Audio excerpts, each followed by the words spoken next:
नुकत्याच महाराष्ट्र राज्याचे मुख्यमंत्री माननीय देवेंद्रजी फडणवीस यांनी एका वृत्तवाहिनीला मुलाखत देताना सांगितले की उपवर्गीकरण समितीचे काम अंतिम टप्प्यात असून येणाऱ्या 3 महिन्यात अनुसूचित जातीचे उपवर्गीकरण लागू करण्यात येईल।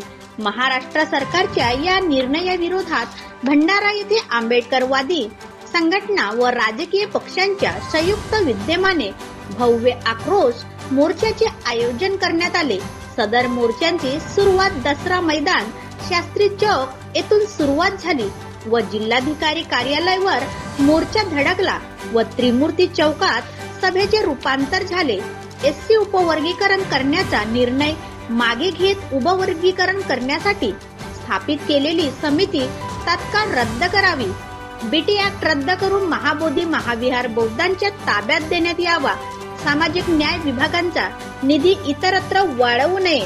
निवडणुका ईव्हीएम वर न घेता बॅलेट पेपरवर घ्यावे अशा विविध मागण्यांचे ह्या मोर्चात समावेश आहे। सभेनंतर जिल्हाधिकारी मार्फत मुख्यमंत्र्यांना निवेदन पाठविण्यात आले। भंडारा जिल्ह्यातील सर्व आंबेडकरवादी जनतेने सामाजिक संघटना व राजकीय पक्षांच्या कार्यकर्त्यांनी मोर्चात हजारोच्या संख्येने सहभागी झाले होते। या मोर्चाचे आयोजन उपवर्गीकरण एससी उपवर्गीकरण संघर्ष समिती भंडारा या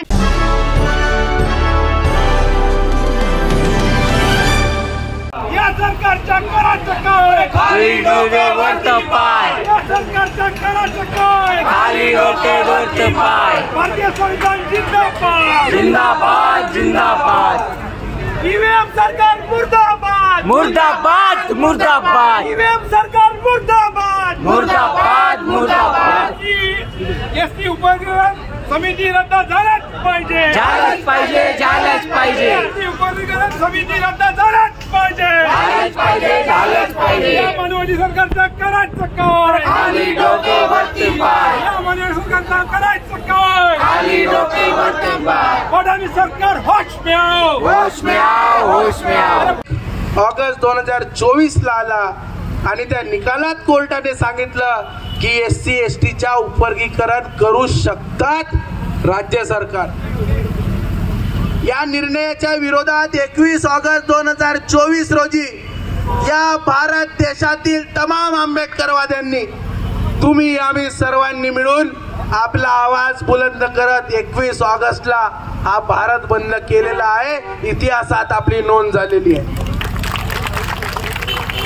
भारत बंद करून आपण आपला आक्रोश सरकारला दाखवला, पण तरी सुद्धा बांधवांनो या महाराष्ट्रात 2024च्या विधानसभा निवडणुका झाल्या।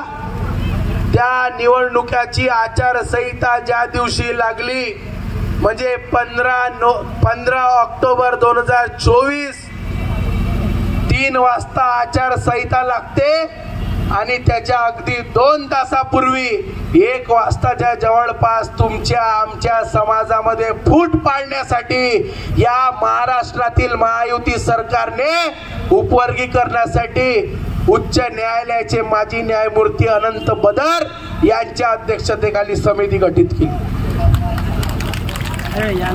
बांधवांनो, हे सर्व सांगण्याच्या मागचं कारण आहे आजपर्यंत या आंबेडकरवादी समाजाला त्याच्या भाग्यामध्ये म्हणा, त्याच्या नशिबात म्हणा, त्याच्या जीवनात म्हणा फक्त आणि फक्त संघर्ष लाभलेला आहे। तुम्ही आम्ही सातत्याने आपल्या हक्क अधिकारासाठी नेहमी फक्त आणि फक्त संघर्ष करत असतो। 21 ऑगस्टला आपण भारत बंद केला, सरकारपर्यंत आवाज पोहोचवला, तरी या हरामखोर सरकारने मागच्या वर्षी तुमच्या आमच्यामध्ये फूट पाडण्यासाठी समिती नेमली। आम्ही तेव्हा सुद्धा याचा विरोध केला। तुम्हाला सांगू इच्छितो बांधवांनो, राष्ट्रपिता ज्योतिबा फुले म्हणतात की जो सत्य आणि असत्याला वेगळा करून सत्य छाती ठोकपणे स्वीकारते त्याला शिक्षण म्हणतात। मी शिक्षक आहो म्हणून मी सत्य मांडेल, कुणाला वाईट वाटला तरी चालेल। मी या अपेक्षेने बोलतो, इथं कुठल्याही पक्षाचे कार्यकर्ते असतील पण तुम्ही आंबेडकरवादी आहात म्हणून या मोर्चाला उपस्थित आहात। तुमच्या पक्षाला जरी मी उलटा सीधा बोललो, तुम्हाला वाईट वाटल्याचं कुठलाही कारण नाही. या महाराष्ट्राच्या सरकारने उपवर्गीकरणची समिती नेमल्यानंतर या महाराष्ट्रातील प्रस्थापित एकही पक्षाने त्याचा विरोध केला नाही.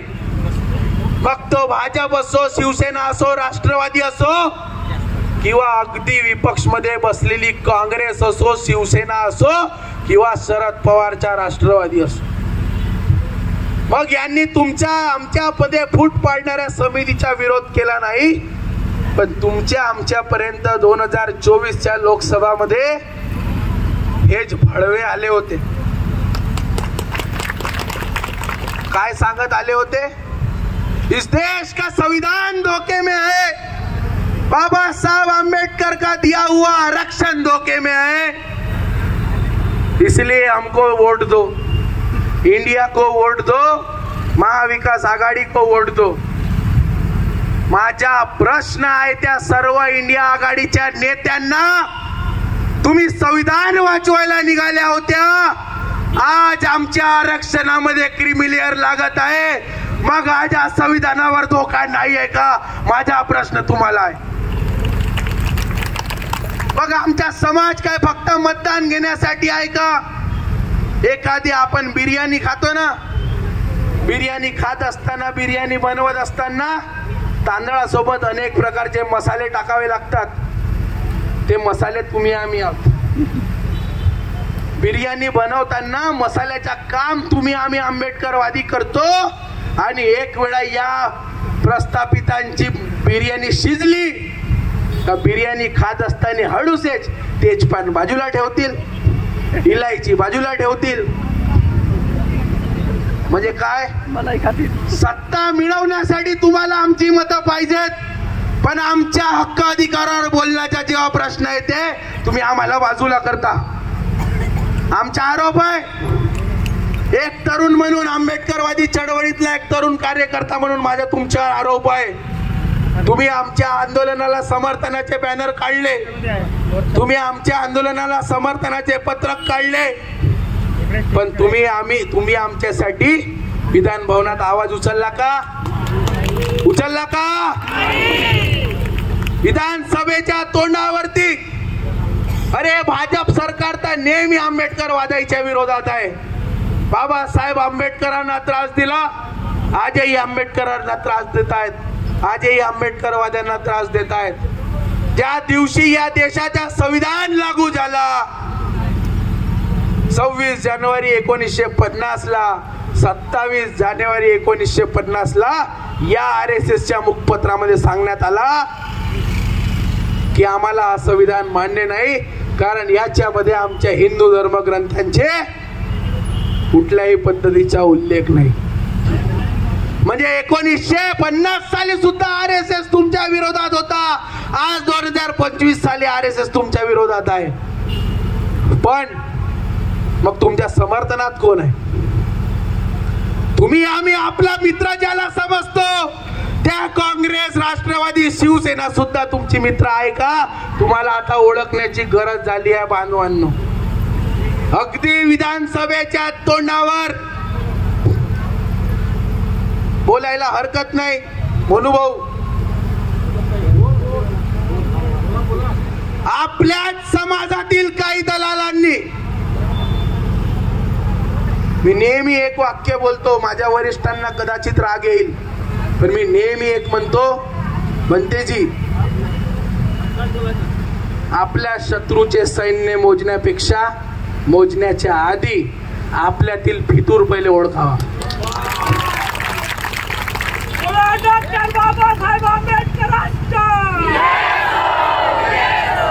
आपल्या समाजातल्या काही दलालांनी या महाविकास आघाडी सरकारला, त्याच्यामध्ये जरी काही इमानदार असतील पण त्यात काही दलाल आहेत, आमचा आरोप. काही लोकांनी ह्याच उपवर्गीकरणाचा विषय या महाविकास आघाडीला विकण्याचं काम केला की नाही केला बांधवांनो सांगा. काँग्रेसचे आमदार साकोली विधानसभेचे नाना भाऊ पटोले, नाना भाऊंनी अगदी विधानसभेच्या तोंडावर, तुम्ही त्यांची प्रचार रॅली बघितली का? ज्या दिवशी फॉर्म भरायला गेले होते, बघितली का?